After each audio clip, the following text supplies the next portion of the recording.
Hello and welcome to this edition of FYI Weekly, your official source for the latest news and information from the city of Greensboro.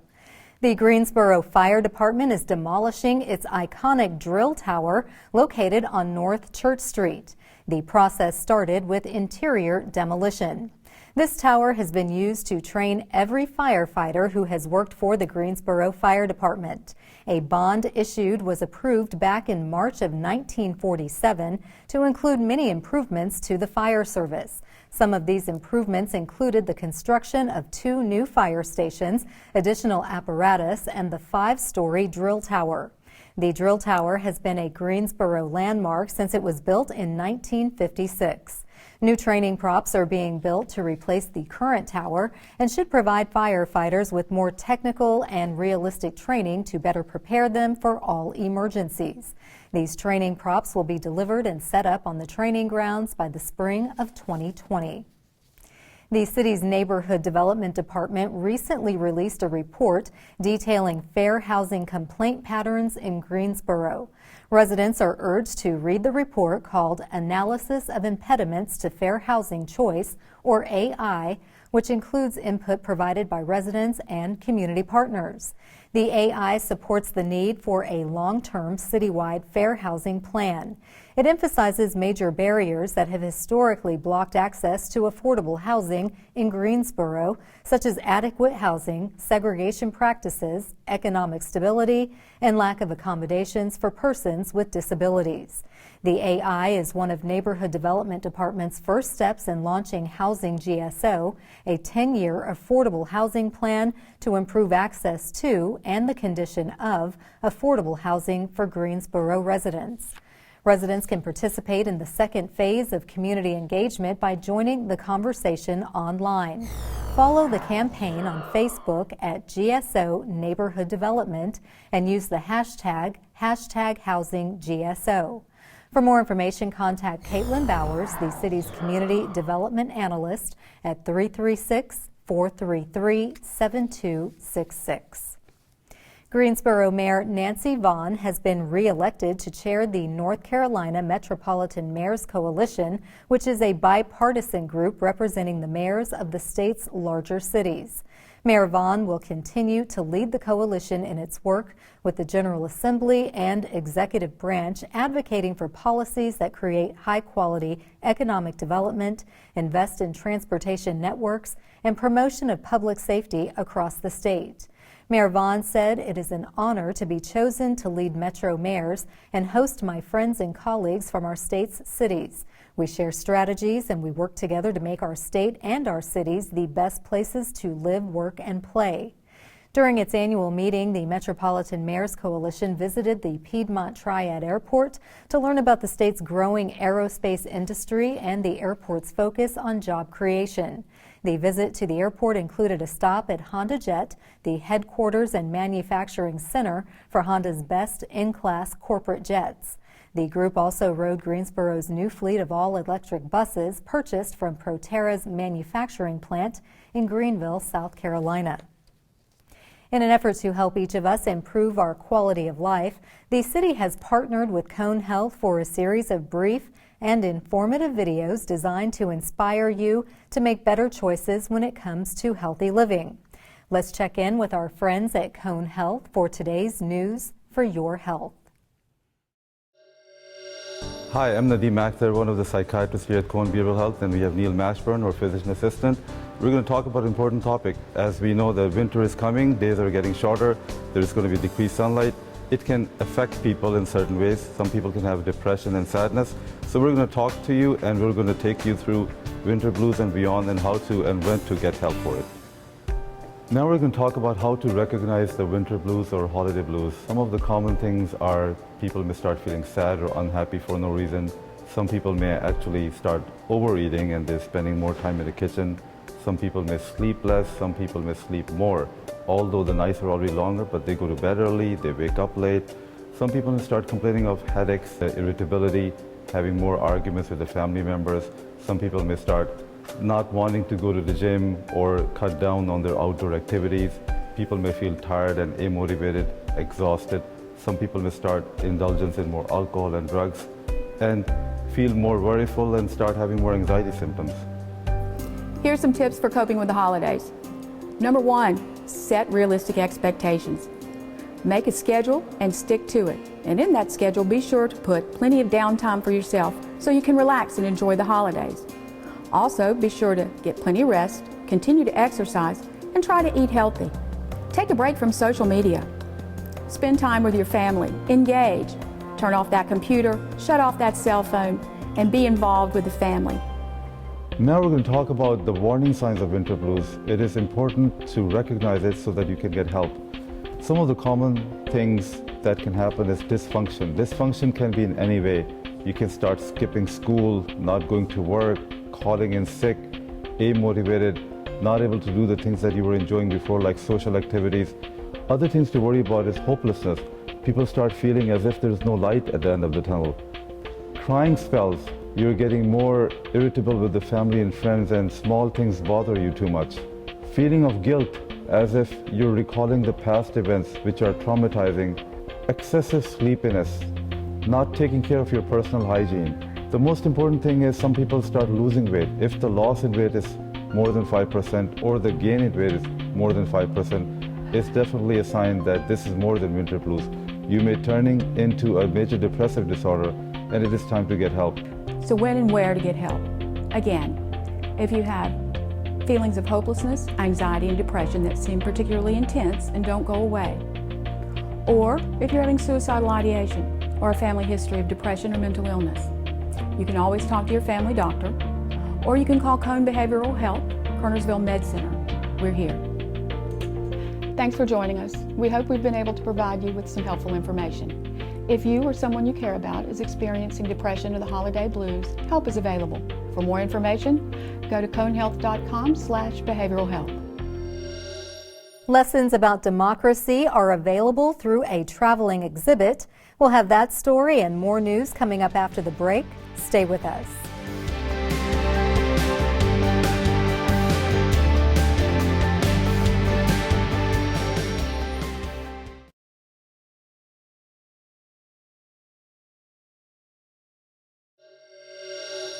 Welcome back to FYI Weekly. The Greensboro Public Library is hosting a traveling exhibit called American Democracy. Featuring artifacts from the Smithsonian and many other organizations, this exhibit explores the challenges and triumphs generations of Americans encountered as they sought to create a government based on the sovereignty of the people. American Democracy sheds light in the history of citizen participation, debate, and compromise from the nation's formation to today. American Democracy, A Great Leap of Faith, was developed by the National Museum of American History and adapted for travel by the Smithsonian Institute Traveling Exhibition Service. The Greensboro History Museum, a Smithsonian affiliate, is its only location to view the exhibition in the Southeast, and it will be in Greensboro through March 29, 2020. American Democracy launches the Greensboro History Museum's Project Democracy 2020 initiative, exploring the history of American democracy and its best tool, the vote. The Greensboro History Museum shares the city's compelling history through diverse collections, engaging exhibits, educational programs, and community dialogue. The museum is located downtown and admission is free. For more information, please visit the museum's website. Drivers who frequently travel along Summit Avenue have probably noticed the southbound ramp from Summit Avenue feeding onto Murrow Boulevard is closed permanently. Access to Murrow Boulevard from Summit Avenue will now be at Summit's intersection with State Employee Credit Union Boulevard. The new traffic pattern is the result of the current phase of construction of the downtown greenway at that location. Street signs are in place and motorists are encouraged to use caution when approaching the construction zone. As we prepare for winter to officially start, according to the calendar, residents can stay up to date on changes to city government services and operations during inclement weather. Simply visit greensboronc.gov/winter closings on the city's website. This page features a link to an interactive map that shows where snowplows are operating throughout Greensboro. There are also links to the city's official Facebook and Twitter pages. This is where local television stations are listed to report city government closings and delayed openings. Bookmark the winter closings page on the city's website in advance of the winter season. In an effort to spotlight and celebrate local artists, business owners, community builders, and essentially the next generation of leaders, the city is proud to partner with Action Greensboro to introduce our Made in Greensboro series. This day, we place the spotlight on art enthusiast Hillary Clement.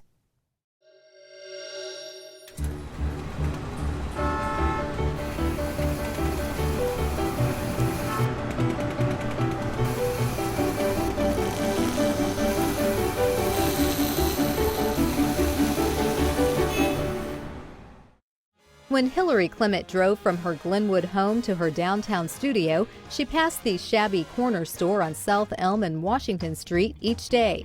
She thought to herself, this is such a good corner and it's got so much glass. We need to put some art in there. Many buckets of paint and some new floors later, the Hillary J. Clement and Friends pop-up art gallery opened. It's a showcase for more than 30 artists with local ties. The West Virginia native is a self-taught painter with a penchant for animal portraits and country landscapes. Every day, one or two artists come in asking about exhibiting in here. Hillary says the need for exhibit space is real. Hillary says she and her family have invested in Greensboro and they aren't going anywhere.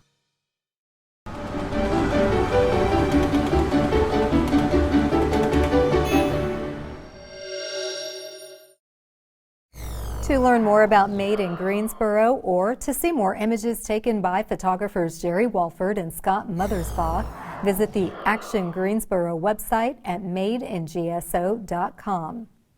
The memory of Dr. Martin Luther King Jr. shines brightly as the city honors the slain civil rights leader. Coming up after the break, we'll talk about the significance of the annual breakfast hosted in Dr. King's honor. Stay with us.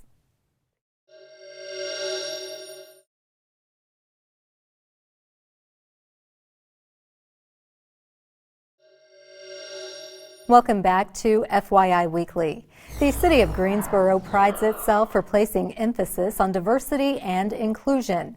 This is spotlighted each year through the MLK Breakfast. Joining me now to tell us what the 2020 breakfast will include is Jody Stanley. She is the Education and Outreach Coordinator for the city's Human Relations Department. Hello, Jody. Welcome to the show. Thank you. Always good to see you. I know this is a busy time for your department, your team. You're gearing up for the Martin Luther King Jr. annual breakfast. So tell me, what is the significance of this year's event? So, of course, Dr. Martin Luther King Jr. was one of the most influential leaders of the civil rights movement. So this is an opportunity to not just recognize his work and his legacy, but it's also very much a call to action. As a country, there is still segregation and the racism that he worked so hard to get rid of. So it's an opportunity for us to get together as a community and to talk about how we can continue moving that needle forward. Wonderful. And it's always such a well-attended event. It is an early morning gathering, but people are so spirited and they come with a mindset of really wanting to hear the message and answer, like you said, your call to action. Who will be the speakers, or are you having performers this year? Is it a combination? And I say this year, but we mean 2020. Right. Yeah, so we've got a really good lineup. Lynch Hunt he's the owner of AWell Fitness, so he's a small business owner, young man, and he also is a transformational coach. He's a fitness instructor, he's an author, motivational speaker. He has a really powerful story, and I think I'm really, really excited. I think he's going to have a really powerful message. So as far as our performers, the Poetry Project, you've been to the event, so you know. We have spoken word every year, so Josephus Thompson is working with students. They're actually writing their own pieces. So I'm really excited to hear what they have to offer. That's always one of our favorite parts of the event. It is. They've been there for years. The Grimsley Choir will be performing, directed by Marshall Johnson. They're performing He Lives in You from The Lion King. So that's different. Really powerful song, though. Yeah, it's going to be great. And then we also have talked a lot this year with our planning committee about the powerful music around the civil rights movement.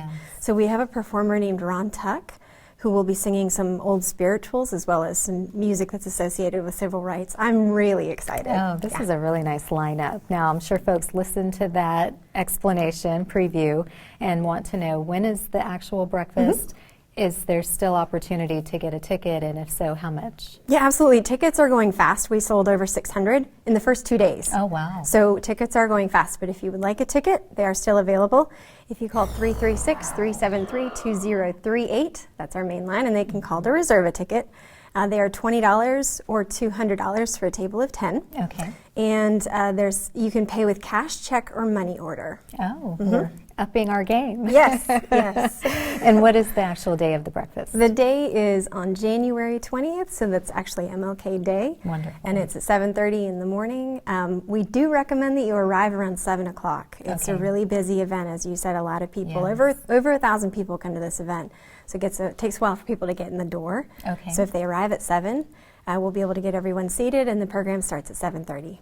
Now, I've been to the event every year, enjoy it very much. When folks come in, you have a ticket.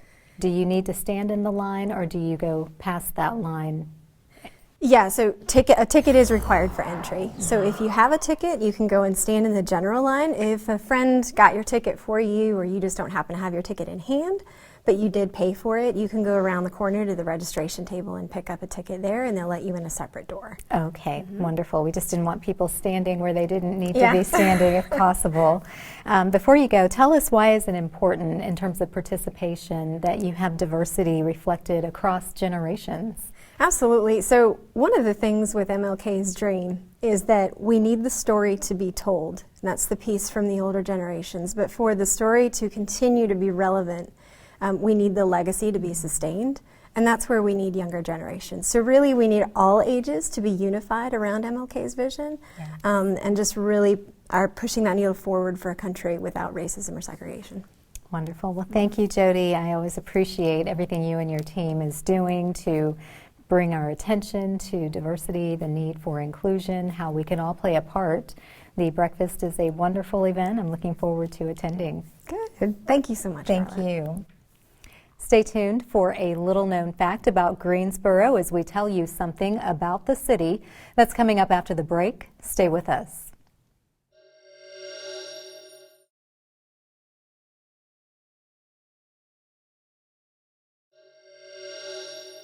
Welcome back to FYI Weekly. One way to stay informed about decisions that impact our city is by attending or tuning in to City Council meetings at 5:30 p.m. on the first and third Tuesday of the month. The Greensboro City Council meetings are open to the public, but if you cannot make it to City Hall, we broadcast the meetings right here on GTN. The meetings are also streamed live on the city's website and Roku. City Council meetings take place on Level 2 of the Melvin Municipal Office Building, located at 300 West Washington Street. The fourth Tuesday is reserved for a meeting as needed. To review the council meeting schedule and agendas, please visit the city's website. Here's an opportunity to learn a little something about the city. We have identified the top 5 reasons why completing the U.S. Census 2020 is the best thing residents can do in the new year. Number 5, identify how many college and university students live on and off campus in our community. Students, as well as babies and children who should also be counted, need and use our community educational opportunities and services. Number 4, plan new housing developments and improve neighborhoods. Developers need to know market strengths and financial standing to invest in various types of housing.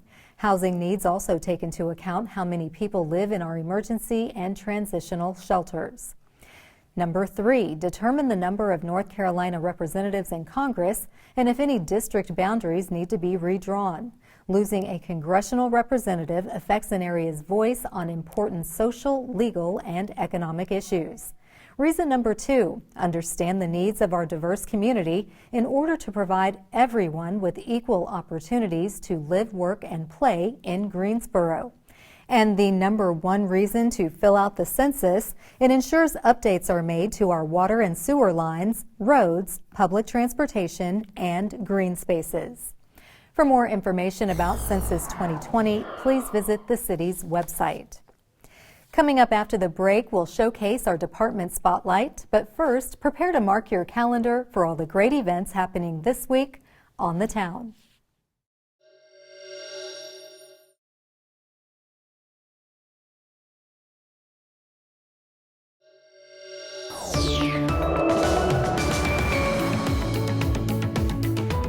Hey, this is Jody. There are a lot of amazing things that Greensboro has to offer, so let's get started. One of the most visited gems in Greensboro is the Greensboro Science Center. The Science Center is an aquarium, museum, and zoo, all in one location and for one low price. The museum features exhibits, interactive shows, and play spaces for children, and an Omnisphere theater, just to name a few. It's the perfect way to spend a day with your family and friends. For information about the Science Center, visit greensboroscience.org. The Greensboro History Museum celebrates Greensboro's local culture and the city's prominent place in American history. Collections document the many different nationalities and the people who impacted the county's history. With more than 17,000 square feet of stories, the Greensboro History Museum is bigger and better, making it the place to learn about Greensboro. For more information about the museum, visit greensborohistory.org. The Greensboro Coliseum Complex consists of 8 venues, including the 22,000-seat Greensboro Coliseum, which has a long and distinguished history of hosting ACC and NCAA basketball championships, as well as concerts by some of the top names in the recording industry. It's both a primary center of activity for the community and a leading economic generator for this region. For a complete list of shows and events, visit greensborocoliseum.com. The Carolina Theater, originally billed as the Showplace of the Carolinas, opened on Halloween night in 1927 as a 2,200-seat vaudeville theater. Today, the Carolina Theater is a fully functioning performing arts facility. It is home to the Greensboro Ballet, Community Theater of Greensboro, Greensboro Opera, and other local performing arts groups. For more information about shows and events happening at the theater, visit carolinatheater.com. The Greensboro Public Library, in partnership with the community, strives to provide free and equal access to information, foster lifelong learning, and inspire the joys of reading. With 8 locations throughout the city, the library has taken a role in building community within our city. Find out where your local library is today by visiting greensborolibrary.org. Keep watching FYI Weekly right here on GTN to find out more about events happening on the town.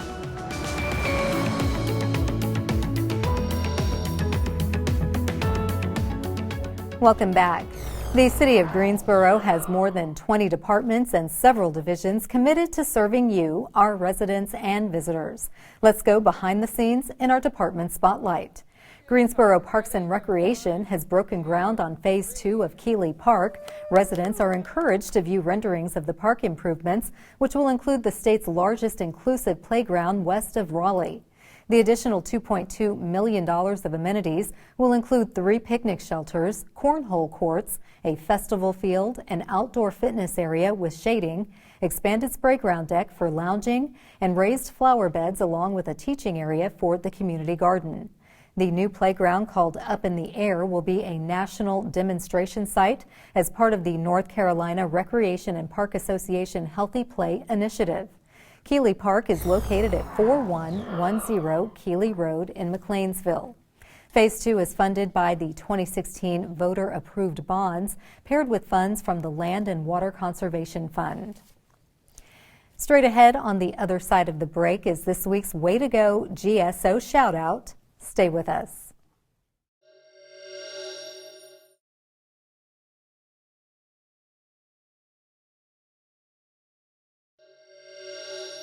As we draw to a close, we always want to end on a positive note with our Way to Go GSO shout-out. This week's shout-out goes to the City of Greensboro. The city is named in a new report released by Lind EDU titled Cities with the Most and Least Affordable Homes in the U.S. for 2020. Using data from the Harvard Joint Center for Housing Studies and the U.S. Census Bureau, the study examines which major metropolitan areas have the highest and lowest proportions of affordable homes for families living there. The findings from Lind EDU show 84% of Greensboro homes are affordable for the average household living here. The Most and Least Affordable Homes report is available online at lindedu.com. That concludes this edition of FYI Weekly, but you can easily stay connected to the latest city news by linking to us on Facebook, Twitter, YouTube, and Instagram. Alexa users can subscribe to our 5-minute flash briefings. Be sure to download our weekly podcast, Talk City Greensboro. And now GTN is streaming on Roku. For all of us here at the City of Greensboro, thanks for watching, and we'll see you next time.